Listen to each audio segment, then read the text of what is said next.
This is a very special episode because Liam and I are chatting from two different countries. Wait a minute, no, we're always chatting from two different countries. Wait a This second. time we're on two different time zones. Okay, more different than usual. Where are you, Liam? I am in PST, the time zone of Pacific Standard Time in Surrey, BC. Cool, welcome home. And it's like 6 in the morning. Yes, yes, currently 6:17, which is also my average pace on my run this afternoon. Wow. You mean yesterday afternoon? Well, I was just predicting. I said which also will be my average pace on my Oh, races. okay. It better be. Yes, or slower. I'm watching. So last weekend you did the BMO marathon.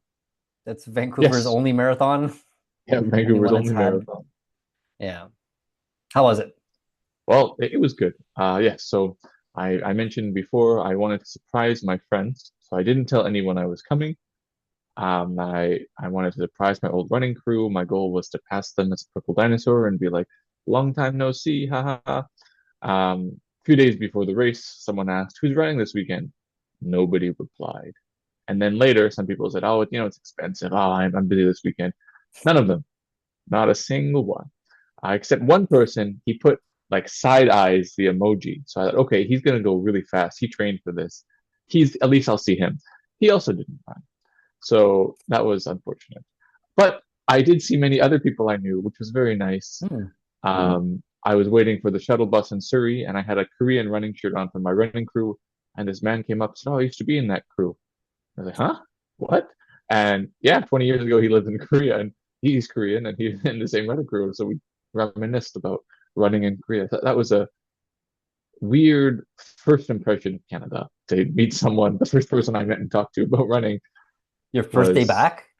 yeah, it was the first running conversation. First conversation with a stranger really was someone who's from Korea runs in Korea. Yeah, so Friday afternoon, flew from Korea to Calgary, stayed up all night in the airport, slept maybe 1 or 2 hours. Also on the plane, slept maybe 1 or 2 hours because I was too busy watching all three Lord of the Rings. It's a very long flight, and I didn't even finish. Classic Peter Jackson. But yeah, so I had about 2 hours of sleep before that. Then I got back Saturday to Vancouver. Probably had about 5, 6 hours of sleep then, and then got to go to straight to BMO. It was my first marathon ever, so it was great to be back. And I did run into some people I know at the start line, and they're like, "Oh wow, when did you get back?" And I was like, "Yesterday, surprise!" And that was really fun and very exciting. And yeah, it's a beautiful course. The weather was unbelievably beautiful. People kept asking, "Aren't you hot?" Because I was in a dinosaur costume, and having run 1 month ago, less than 1 month ago in Vietnam, I said, "No, it's kind of cold actually." So that was nice. So if you want to run a fast marathon in the summer, go to Vietnam and then come back. That's my suggestion. But yes, Pimo itself was such a great course. There's kind of rolling hills in the beginning up and down. Um, and yeah, great. I saw because I was running with my flute. Um, but the problem is I haven't been in Canada very long, so I don't know many English songs. So I knew a lot of Vietnamese and Korean songs. I was like, well, I don't know who can appreciate these. And up ahead, I saw someone, and the back of his shirt said Korea Army, and those Hmm. are popular in Korea. So I thought, okay, this is it. So I didn't really hide, but he couldn't see me, and I started playing like a couple Korean songs, and he kept looking back. It was far enough. He's like, "Am I hearing Korean songs?" And he was kind of confused. And then as I slowly caught up, I passed him playing another one. I said like "Fighting," which is like, "Yeah, you go" in Korean. And he was pretty confused, of course. But Good yeah, very job. fun. Yeah, yeah, great. And yeah, I ran into I guess a couple of people traveling from Korea for the race. So yeah, even though this is a story about Canada, there's a lot of Korea in this story. And then there's one main hill, about maybe about 10K in, or a bit less than that, the biggest hill of the race. Right when I was going up that, I heard someone, I looked beside me and I thought I recognized someone. She looked at me like, "Wait, are you?" And I was like, "Wait, are you?" And she's Korean, lives in Korea. We've never met, but we have so many mutual friends. And they've Mm. talked about her to me. I guess some people have talked about me to her. and we know who our mutual friends are. And there's been so many times, oh, you're going to meet at this race, but then I couldn't go, and this happened, and we've never met. But suddenly in Vancouver,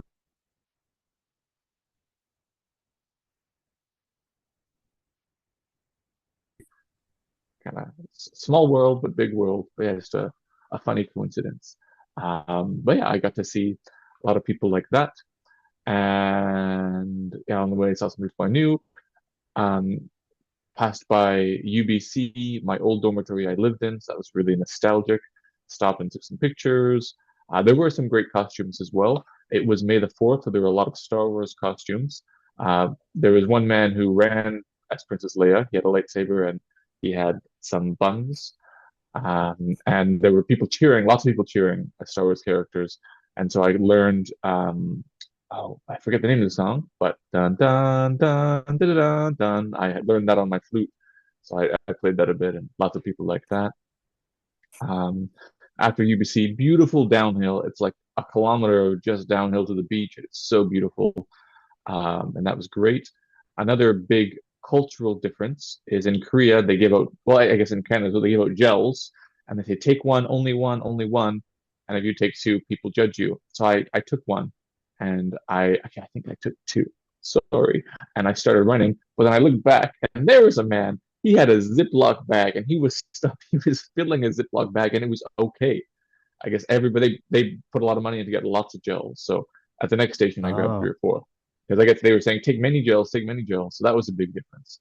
That was really cool. I guess it's a big once a year they can afford to buy a lot of gels yeah. once a year. We had lots of music stations, people like bands along the way. There was the UBC marching band at UBC. I passed by and I yelled, "Hey, I used to play in your band," and they Mm, were like, "Woo!" and things like that. And there was another band playing, and I stopped to play along on the flute for a couple seconds. But as I stopped and I was getting ready, the guy's like, "Do you need a medic? Do you need a medic?" No, no, I'm just here for the band. And he's like, "Why are you stopping?" But that was fun. Um, 30K in, we hit the seawall. Very, very lonely, windy time for most people, but I've been here before, so I enjoyed it thoroughly. I think it was the most comfortable I've ever run the seawall in this race. And after that, the last maybe 2 kilometers after the seawall, so much energy, people cheering all the time, and yeah, it was great. And the highlight, right about 100 meters from the finish line. So I didn't see anyone in my run crew, none of them ran, but I hear someone yell my name. And I looked over, and it was the leader of the run crew, the person I most wanted to surprise. He was taking pictures for his other friends. He said, mm. "Liam," and he got a great picture. He was staring at me, and I pointed at the camera, and I was like, "Surprise!" And there's a great picture of me going. That was probably the highlight of the race. Then I finished, For and sure. yeah, great time. And yeah, that was the end of the race. I was Pretty worried. awesome. I mentioned I was injured. I didn't run at all in the past 2 weeks, but it was fine. And don't know Hmm. what my time was, to be honest. Somewhere between 4.5 and 4 hours and 45 minutes. I haven't checked yet. Oh, But yeah, I had a great it's time. not too slow. Yeah. Wow. We probably should have explained what BMO is at the beginning. So Ah, BMO stands for Bank of Montreal. And as we know, a bank is the most boring sponsor for a marathon, but for some reason they love to sponsor these marathons. yeah. I Lots guess of banks and good newspapers. promotion. Yeah. Really, newspapers? In Korea, they're almost all newspapers. So if you Oh, thought banks are boring, well, I guess newspapers have different stories. people still read newspapers? Yeah, it's a good question. There's one in Vietnam that's a bank and a newspaper. Okay. I don't know how Yeah, a that lot of the works. ones in Vietnam are by banks. Right. Anyway, it's Bank of Montreal. So our one marathon is sponsored by a bank that isn't even from our home province. Right. It's very far. It's 5 or 6 hours away on a plane. So yeah, odd, but I accept it. Get some more marathons, Vancouver. Yes. How many full marathons are you at now? This is 139. 139. So 861 to go. I guess so. I guess so. I'll have to, yeah, I'll get there soon. Yeah, I heard that there was some talk about possibly canceling the BMO marathon. Oh, There was I haven't heard a this. you heard about the tragedy a few weeks Oh, ago, yes. right? Yeah. Yeah, because of that. Uh-huh. Wait, I didn't yeah, I didn't hear anything about that, but I understand that. I think they changed a lot of things. They did have like flags that Oh, had really? masts, and they reduced a lot of outdoor. Maybe some of like the big finale at the end might have been a bit different, but in general, Yeah. it felt like a normal race. I also I brought out the Filipino anthem, national anthem, on my flute, Okay. which was I guess, how I could contribute in some way to runners I saw when they had Hmm. Filipino flags on their shirt. So that was also nice to see. Wow. That's a handy tool you got with you. Yeah. And unfortunately, this was the final run of the flute. It has unfortunately hit its limit. It's now cracked in so many places from being dropped and stepped on. And I'm gonna have to switch to a different flute for next time. But the Vietnamese flute, the Sao Juk, is now being retired. Retire. It had a good run. Yes, I had a Lots of couple good good runs. runs. What was the race kit like? I still haven't run a race in Canada. Was it different from Ah, Asia? right. Um, it was. It's changed a lot since it used to be. Now I think they emphasize on you spending money at the expo. So there were a lot of discount coupons. There was one thing for free Okay. glasses of some kind, but I don't wear glasses and the line was long, so I skipped it. You get a transit pass. Another interesting thing is gear check is done the day before the race at the expo. So Oh, you gear walk through the check. expo. Yeah. So I Like, had to what do come you from the wear? airport. Yeah, exactly. So while we are waiting for the shuttle bus, which was 30 minutes late, by the way, but I could complain about Ooh. that for the 5 minutes. So we only had 15 minutes at the start line because it was really stressful. Less than 15 minutes because of that. So people running their first marathons, I think they should get an apology or 20 minutes knocked off the time.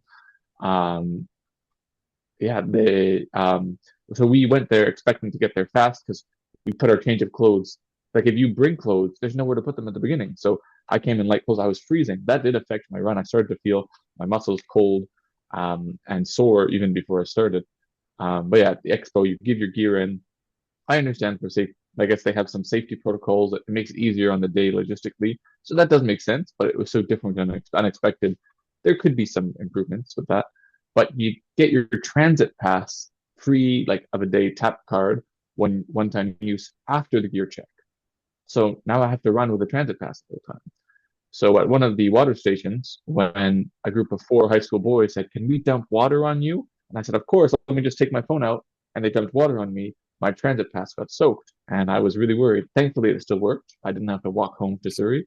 But yeah, that's a big difference. Gear check is before. Transit pass they give you.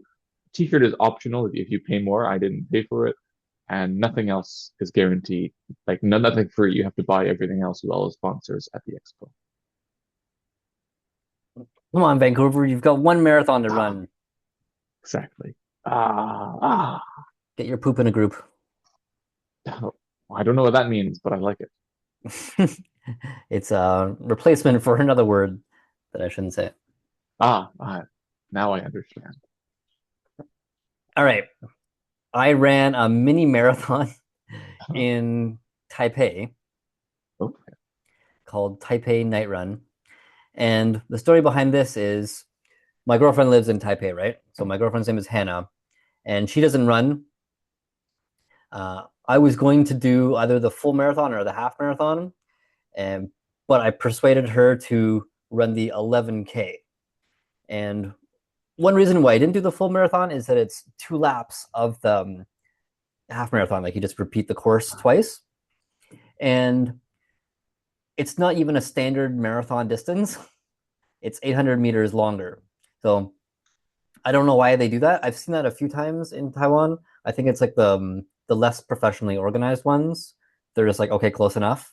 But then it's not technically a marathon, even if it's like 10 meters off. It's not a standard distance.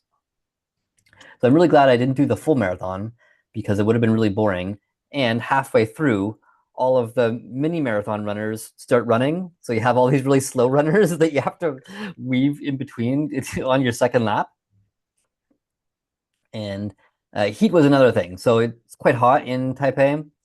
Even in this was May 3rd, so early May. It's quite hot during the day, and the full marathon runners started at 4 p.m.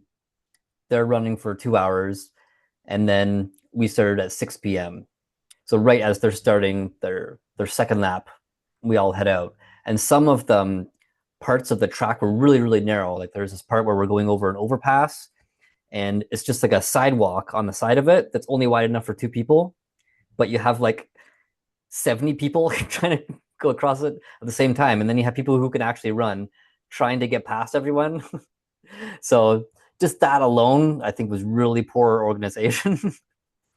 Like just do the mini marathon first and then do the full marathon, separate them. Anyway, yeah, so that part, I would suggest that they don't do it that way. Other than that, the actual logistics of the event itself were really good. Like it was really well put together, really good vibe, and everyone wore the yellow T-shirt that they gave. I think maybe like 3% of people were wearing something different, so they were really into the shirt. And most of the people who were doing the mini marathon probably hadn't run that distance ever, 11 kilometers. There were three water stations along the way. What do we even call those in English? Like refreshment stations or I've what? heard water stations, I've heard refreshments, I've heard aid stations, I've also heard, even if you don't get like aid help, I've heard people say aid station, water station. In trail running, they say CP or checkpoint, but in a road, I guess they don't really say that. Mm, okay, I think refreshment station makes most sense because they have food too, right? Right, yeah, it's not just water. They hopefully have food. Yeah, it depends. They had three refreshment stations along the way, one like every 2.5 kilometers, and then at the end they Oh, give you that, this um, cardboard box with these buns in it, like three buns each. Give you tons of stuff just for like running for. It took us an hour and a half to run it, which is like an 8 minute, 7 second pace, including like 5 minutes at each refreshment station. Yeah, so it was a very chill run. But in our case, starting at 6, it was a lot cooler once we got going, and there was a little bit of light rain, and then afterwards it rained a little bit more. So conditions were very good. I definitely prefer light rain over heat stroke. And we ran the whole thing. So Hannah finished. I was very proud of her. And this is the only time where I've finished a race and then instead of sending you a digital certificate, they have printers set up and they print it on the oh, spot, which is probably how they did it for decades until everybody started having smartphones. And then like, screw these things, let's just send you digital ones. But yeah, it was very fun to get like a paper certificate, yay, with your official time and everything. And then everyone kind of sat around and chilled. They had like a canopy where people were eating all their buns underneath. Yeah, it was fun. That's the Taipei night run. Oh, one other thing I should say is that the registration for it was quite tricky mhm, because it's a smaller marathon, right? So if you want to run in Taiwan, I definitely recommend anything with international in the name. mhm. Not this one. The literal name means more like Starry Night Run, but they just translated it as Taipei Night Run. Starry Sky. Yeah, Starry Sky Run. And we had to do it in a very roundabout way. So it was easier for Hannah to fill out all the forms. And then you can't pay with credit card. You have to go into a 7-Eleven and they have like machines there. I think they have those in Japan too, where you scan the code for your registration form and then you pay at the machine Interesting. and then they send you the race kit to an address. So there's no race kit pickup at the event. You have to have it sent to you. So without her being in Taipei, it would have been really hard. Like we would Yeah, have had to go through friends or family or something like that and get them to spend time doing this for us. But uh, yeah, when I do eventually do a larger one, I'll do an international one because it'll just be so much easier to register for. Yeah, I I've never heard of paying in a 7-Eleven, but that does sound very complicated, especially if you're not in the country. Or Family Mart. But yeah, okay. Yeah, good old Family Mart. Wow. And I have many questions. Okay. First off, so you said you started running at 6, so like 6 p.m. That's night run. Yeah, yeah, yeah. And was it dark at that time or was it still light? Is it an actual night run or evening, a sunset The run? sun was just setting as we started, so after about half an hour, it was already completely dark. Oh, yeah, not bad. And in terms of, I know you asked me this, how was the race kit or post-race food? You mentioned people were eating under the canopies with some buns. Yeah, yeah, they had like three different flavors of buns, and the race kit was pretty good. They had the T-shirt and then medal. They also gave like a wristband that lights up, Oh, so you can use that for other things. I think that's everything. Yeah, the race kit was pretty decent. well, that's good to know. And so you said the full marathon is 2 laps. So did you see any really Yeah, fast marathoners struggling as they tried to get around other people? just as we started, the faster marathon runners were coming up to the end of the first lap, right where we were started. So that's like under 4 hours, and they were the I don't know if I call them the lucky ones or the smart ones because they bypassed all of us, right? They're going to be Uh, finished their second lap before they have to deal with us. right. And then the ones who are a bit slower, yeah, it definitely would have affected their time. Like it probably would have taken a few minutes off. And I could tell that some of them were kind of stressed out about it. Like, I want to get a good time and I train for this, but there's all these yellow people, minions. Simpsons, Legos, Minions. Yeah. So it probably wasn't a very good race for serious runners. Oh, understandable. But sounds like a fun race. Yeah, it was very fun. And it was also very quiet. Like, I don't know why we were being so quiet. Usually, there's like people cheering and stuff. This one, everyone was kind of just like, whispering. Oh, And it wasn't even like 2 in the morning, right? It's 6 p.m. yeah, We were done by 7:30. interesting. And I think there was only one person along the way who was like, 加油, which literally means add oil or add gas. And yeah, same as fighting in Korea or Yeah, go faster, that kind of thing. I think only one person along the way. Some of the ones in China, they'll have like drum bands and they'll have like yeah. dancers and fireworks. So, yeah, some of them, especially the bigger ones, yeah, they go all out. But this one was very chill, which is good in its own way and very relaxing. Oh, wow, that's good. Right, that is the Taipei Night Run, and that's it for this week. This episode was brought to you by all the energy gels you can eat. And it was also not sponsored by a bank or a newspaper. Maybe someday. Maybe someday. But now that we've said that banks are the most boring sponsors, I think we lost our chances. I guess we're gonna have to try to be sponsored by Family Mart. I don't know, maybe What's there'll be another like a one? really fun bank someday. It's like, Yeah. yay, fun. That's all they do is sponsor marathons. They don't actually do any banking. But yeah, if you're a fun Like, bank what's a and you're bank? listening What's to this, yeah, what is money? I don't know. we only invest in happiness. In the form of marathons. Yeah, yeah, specific, very type of happiness. If you're not happy, you get cut from our program. Here, have some money. You happy now? Yay! Banking.